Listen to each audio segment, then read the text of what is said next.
ছেলেদেরও পর্দা আছে। আল্লাহ পাক সূরা নূরের মধ্যে আগে ছেলেদের পর্দার কথা বলেছেন। ছেলেদেরকেও পর্দা করতে হবে। এটার জন্য অনেকে অনেক বেগ পান, অনেক প্রশ্ন করেন। উত্তর আমি একটা দিব খালি, যে যত বেশি কোরআনকে সময় দিবে তার কাছে দুনিয়ার এই চাকচিক্য ভালো লাগবে না। যে যত বেশি কোরআনকে সময় দিবেন, আমার চাইতে আপনারা বেশি দিতে পারেন, আমি যে খুব বেশি দিচ্ছি তা বলছি না। এখানে অনেক উপস্থিত মানুষ আছেন যিনি হয়তো আমার চেয়ে বেশি তেলাওয়াত করেন, আমার চেয়ে বেশি গবেষণা করেন, অনেক বেশি সময় দেন।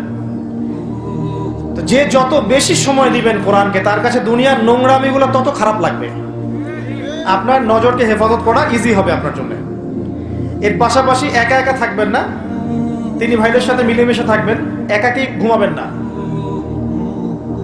এবং বাসার মধ্যে যে ঘরে ঘরে যে আমাদের টিভি মনিটর এগুলো আছে, এগুলো রাখবেন না।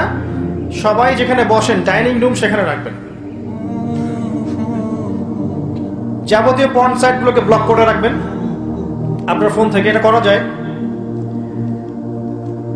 5 ওয়াক্ত নামাজ টাইম টু টাইম পড়বেন।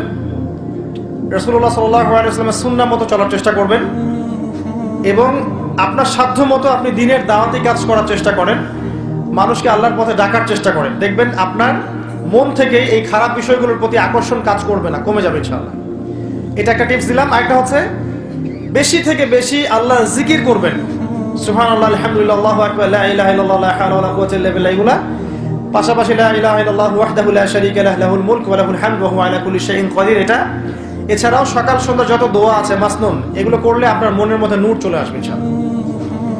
আরেকটা বলবো, মৃত্যুকে স্মরণ বেশি বেশি স্মরণ করলে দেখবেন যে আপনার মনের মধ্য থেকে এই আকর্ষণগুলো উঠে যাচ্ছে।